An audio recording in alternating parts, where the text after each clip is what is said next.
Finn's fantastic Icelandic journey. Finn, a 10-year-old from Chicago, loved adventures. But nothing could have prepared him for the amazing trip his parents had planned. A week in Iceland. He'd seen pictures of giant waterfalls and glowing blue ice, but he couldn't believe he was actually going to see them in person. Chapter 1. Arrival in Reykjavik. The flight to Iceland felt like flying to another planet. As their plane descended towards Keflavik International Airport, Finn peered out the window. The landscape below was a stark contrast to the green fields of Illinois. Black, volcanic rock, stretched out as far as the eye could see, broken only by patches of moss and the occasional glimpse of steaming geothermal vents. Whoa! Finn breathed, a sense of awe mixed with a touch of unease. Their first stop was Reykjavik, Iceland's capital. The city was a burst of color against the dark landscape. Vibrant houses with pointy, red and blue roofs lined the streets, and the air smelled clean and fresh, with a hint of salty sea breeze. They checked into their hotel and immediately set out to explore. Look, Finn shouted, pointing to Hallgrímskirkja, a huge church with a tall pointy tower that dominated the skyline. Its concrete facade was imposing, yet strangely beautiful. They went inside and took a smooth, silent elevator to the top for a panoramic view of the whole city. Reykjavik spread out before them like a giant toy town, a patchwork of colorful buildings nestled between the dramatic mountains and the vast, blue ocean stretching out to the horizon. Finn could see tiny cars moving along the streets and boats bobbing in the harbor. That afternoon, they visited the Perlin Museum. Finn loved the interactive exhibits, especially the one that simulated a powerful earthquake. The ground rumbled beneath his feet, and the walls shook, making him feel the raw power of the earth.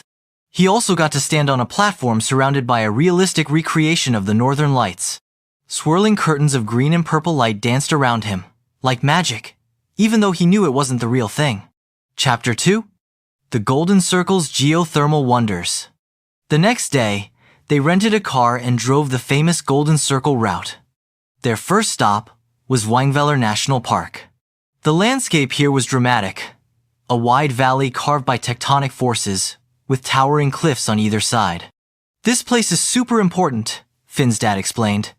It's where Iceland's first parliament met, way back in Viking times. And it's where the North American and Eurasian tectonic plates are moving apart. He pointed to a deep rift in the earth. You can actually see the gap between the continents. Finn tried to imagine Vikings in the same place he was standing, their longships pulled up on the nearby shore. He also tried to jump across the narrowest part of the gap between the tectonic plates, but his mom stopped him. Careful, Finn. It's deeper than it looks. Next, they went to the Geysir geothermal area.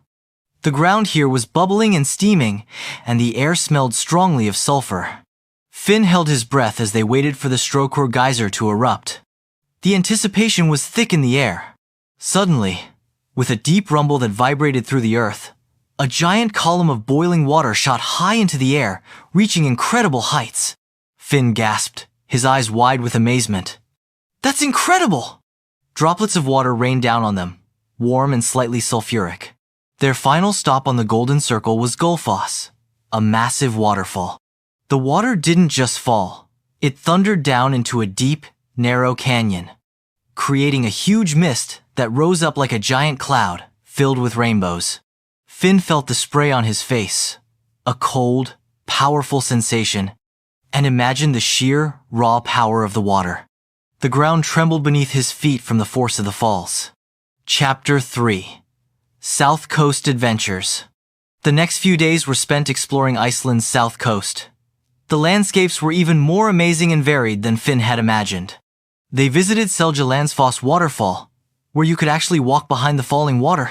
The path was slippery, and the spray was intense, soaking Finn to the bone. But he didn't care. He felt like he was in an adventure movie, with the roaring water cascading down just inches from his head. At Skógafoss waterfall, they climbed a long staircase that seemed to go on forever, built into the side of the cliff. The view from the top was breathtaking. Lush green fields stretched out towards the black sand beaches, and the vast gray ocean stretched out to the horizon, meeting the sky in a hazy line. Finn could see tiny farmhouses dotting the landscape and the winding road they had driven on. They also saw the black sand beach of Reynisfjara, with its tall, jagged basalt sea stacks rising dramatically from the crashing waves. The waves were huge and powerful, slamming against the shore with a deafening roar. And Finn's parents warned him repeatedly to stay far away from the water's edge. The wind whipped his hair, and the air was filled with the salty smell of the sea. One of the highlights of the trip was visiting a glacier. They went on a guided hike on Sólheimajökull Glacier, wearing special crampons on their boots that crunched into the icy surface. The ice was a dazzling blue and white, with deep gaping cracks called crevasses and strange sculpted formations carved by the wind and ice. Finn even got to taste some of the ancient ice, chipped off by their guide. It was cold, hard, and tasted like pure, clean water. Chapter 4. Whales, Waterfalls, and the Northern Lights. No trip to Iceland would be complete without seeing some of its amazing wildlife and natural phenomena. Finn's family went on a whale-watching tour from Reykjavik. The boat rocked gently on the waves, and the sea was a deep, dark blue. At first, it seemed like they wouldn't see anything. But then, suddenly, a huge humpback whale breached the surface, its massive body rising out of the water, sending a spray of water high into the air. Finn cheered, his heart pounding with excitement.